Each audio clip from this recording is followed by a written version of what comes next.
I got my PPL in the UK over 20 years ago, and I've spent years flying around the UK. In 2022 we moved to the USA, where I've been flying ever since. But the question I get asked all the time is, what are the differences between private flying in the UK and flying here in the States? But today I'll talk about what I've found out so far this week on Fly with Noel Phillips. Now, flying is an incredibly fun hobby to have, and I'm very lucky to have flown on both sides of the pond. But one thing is clear, it's a much more common hobby here in the States than back in the UK, and given the sheer scale of the country, it's not difficult to see why. You can see everything here in the States, from deserts to mountains, from forests to beaches. But the issue we have here though is that scale tends to mean you don't often get to see much outside of your own corner of the country. In Texas, for instance, I can fly for 4 hours in a straight line and never leave the state of Texas. It's insane. In the UK, I could be anywhere in the country within a couple of hours, and across Europe in a day or less. One thing that's certain though is that wherever you do end up, you'll have to fly into an airport of some kind, and that's something that's a very different experience in the UK than in the US.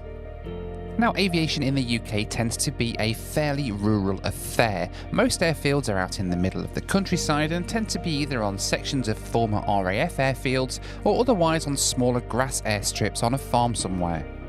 Usually the longest runway tends to be between 500 and 1,000 metres maybe, or between 1,600 and 3,000 feet long.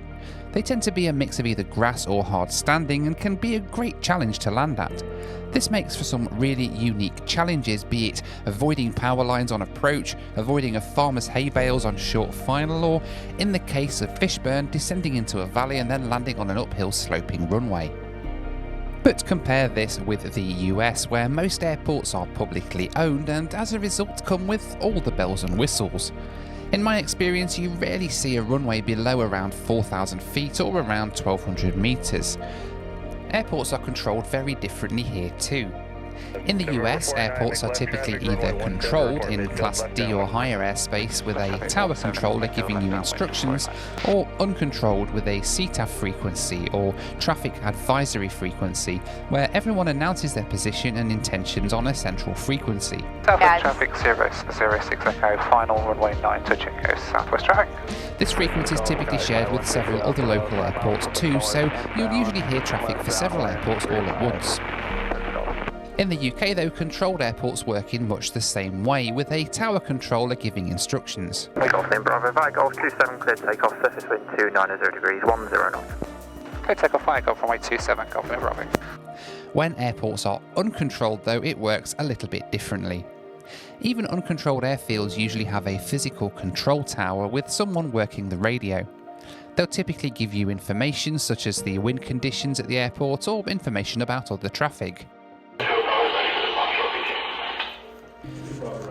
Now, one thing they can't do, however, is give you instructions. All movements are at the discretion of the pilots, and rather than them telling you what to do, you'll typically advise them what you're going to do, and they might give you advice or information as a result. Golf Lima Bravo, holding short of 21 at Bravo, ready for departure. Golf Bravo, roger, nothing known to effect. Golf Lima Bravo, taking off 21. Crossing 150 degrees or 8 knots, crossing 18 knots. This isn't guaranteed though, and a lot of airports only have this service on certain days of the week, outside of which they switch to a traffic service, much like in the US, albeit only on a single frequency rather than a shared one. All stations, Scampston is now closing, please make blind calls. And once you're on the ground, things are different yet again. In the UK, you might be lucky enough to find a porter cabin with a kettle and a jar of instant coffee, or if you're really lucky, you could land at a larger airfield that has a cafe open some days of the week. For landing at these airfields, you typically have to pay a landing fee of around £10 maybe at smaller airfields with porter cabins, to £20 or more at larger airfields, which goes towards the upkeep of the airfield. If you want to land at a larger controlled airport such as Liverpool or Norwich, the landing fees quickly start to rack up. I paid £120 to land at Liverpool in APA 28 and £80 to land at Norwich, both relatively small commercial airports. At busier airports, the fees spiral even more, and a landing fee of hundreds of pounds isn't uncommon at airports like Birmingham. Let's compare that to the US though. Airports here tend to have zero landing fees unless you're landing into a larger airport. Even landing at LAX cost us only $75 including handling. Now remember, this is one of the busiest airports in the world, and you can land in between Boeing 747s, visit a swanky private terminal and then leave again, all for less than $100. Most airports are completely free to land at though, and once you arrive you'll find yourself parking at an FBO or a fixed base operator. This is like a private aviation terminal, and inside you'll usually find free drinks and snacks, comfy sofas, and they'll refuel your plane while you wait. If you don't want to hang around at the terminal though, airports usually have free crew cars available. Yes, that's right, they'll hand you the keys to a car for a few hours completely free of charge, so you can drive into town and have lunch, meet friends, or whatever else you'd like to do in the area. And something else that's different here is the freedom you get to fly pretty much anywhere you want to go. Because airfields in the UK are all privately owned, most of them require prior permission before you visit. This means calling ahead of your flight to obtain something called PPR, or a prior permission request. You can't usually just rock up to an airport and land there, it doesn't happen in the UK. But here in the US, however, PPR is almost never required, even for many Class Bravo airports. It's all handled over the radio. I have to say though, I do find good things and bad things about both countries though. Yes, you have to pay a lot more for a lot less facilities in the UK, but there's no denying the airports tend to have a lot more character in the UK, and generally they're a lot more fun than the sprawling concrete airports that you get here in the US. If you want to see more of the smaller airfields in the UK, check out my friend Terry's channel, Short Field. He flies into some amazing little farm strips around the UK that show you just how much fun some of these tiny airstrips can be. But one thing you're going to have to negotiate on either side of the Atlantic to get to these airports is the country's airspace. Now this is an area I feel works much better here in the States than in the UK. In the UK I used to spend most of my time planning to avoid Class D airspace, or carefully planning a zone transit to get through any airspace, which even then could get denied depending on how busy the airport is. Even at small airports like East Midlands, it was common to get denied a transit through the Class Delta if the airport was busy. Here though, you don't need a clearance to enter Class C or D airspace, just two-way communications with the tower at whichever airport it is. You do however need a clearance to enter Class Bravo airspace or above, which in my experience is usually pretty easy to get, and the controllers will more often than not work with you to get you a path through the airspace if they're busy. If you're taking a flight following service, the controllers will more often than not issue a clearance through the Bravo airspace without you even requesting it, although that can't be guaranteed and you do still have to be careful not to expect it and to have a plan B. For instance, I was cleared right over the top of Dallas-Fort Worth Airport recently, one of the busiest airports in the world, without even requesting it. Now imagine just rocking up to Heathrow and getting an automatic clearance right over the top of the airfield.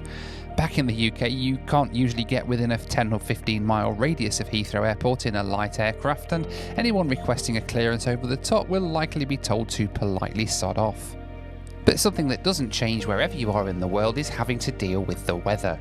And yes, I hate to break it to you, but weather here in the States isn't always sunshine and clear skies like we might sometimes think. Whereas in the UK you might spend half your life avoiding low cloud bases and miserable weather, at least you tend to find it's relatively stable, miserable, cloudy weather. It's true we do have some glorious weather days here in the States, but when the weather turns, it turns incredibly quickly, and especially here in Texas where there's clouds, there tends to be very unstable air and more often than not thunderstorms as well. It also gets incredibly hot here, and believe it or not, an aircraft cabin with no AC is not much fun when it's 40 degrees outside and near 100% humidity. That said though, if you fly earlier in the day or in the winter, the weather tends to be a lot calmer and clearer, and more importantly, it's cooler too. If that weather does change while you're flying though, the UK can be a lot easier to fly in. The rules in the UK are a bit different to over here. Now, most of the time when you fly recreationally, you're flying VFR or visual flight rules. In the UK, outside of controlled airspace, that simply means clear of cloud and in sight of the surface when you're below 3,000 feet. If you hold a restricted instrument rating, however, and you're outside of controlled airspace, you can pop through any clouds in your way or break through a cloud layer to get on top without having to speak to anyone. Effectively, you can switch between instrument and visual flying whenever you're outside of controlled airspace. If you're in controlled airspace and come across unexpected IFR conditions, you simply speak to the controller and request an IFR clearance. Here in the States though, it's a little bit more complicated. VFR rules mean that below 10,000 feet you have to remain at least 500 feet below the clouds or 1,000 feet above the clouds and 2,000 feet horizontally from the clouds unless you're in Class B airspace when you can just remain clear of the cloud. There's no restricted instrument rating here, just the full FAA instrument rating, and crucially you can't just switch between IFR and VFR flights on the fly. You have to request an IFR clearance if you want to enter the clouds or request what's called a pop-up IFR clearance if you're already flying. Now on this regard, I think that the UK is a little easier to work in. The restricted instrument rating is a great idea to get people instrument proficient for a far reduced outlay than a full instrument rating, and the ability to just pop through clouds has been a godsend for me when I've been flying and found myself needing to climb through clouds to get to smoother air or descend through clouds when the weather's closed in underneath me. Now one thing that is for sure though when flying on either side of the pond is that all this flying is going to cost you, and that's something that is very different in the US than over in the UK. The vast majority of people who start out flying are going to have to rent an aircraft, and rental rates in the UK are vastly different to over here. In the US, the rate to rent a PA-28 Warrior works out at about $133 an hour, or around £106 an hour, and will fly you 100 miles in around 45 minutes. The Cirrus SR20 that I fly with autopilot and a full glass cockpit costs $220 an hour or £175 an hour, and it'll fly me 100 miles in about 30 minutes. In the UK, the Warrior costs an eye-watering £174 an hour or $220 US. The fastest plane I flew in the UK was the Piper Arrow, which is only marginally faster than the standard PA-28, and it'll do 100 miles in 40 minutes. That costs £217 an hour or $270 US. Now there aren't many Cirruses for rent in the UK compared to the States, but when you do find them, they aren't cheap. The cheapest I found in the UK for an SR20 is £260 an hour or about $325 US. Now that means on average flying in the UK is around 50% more expensive than in the US. Then on top of that, of course, you need to add your landing fees, which means that all in all the UK is significantly more expensive than the US to fly. Here in Texas, I'm flying a state-of-the-art Cirrus SR20 with a cruise speed of almost 180 miles per hour for $50 an hour less than the 50-year-old Piper Arrow that I flew in the UK that flies 30 miles per hour slower when it actually works.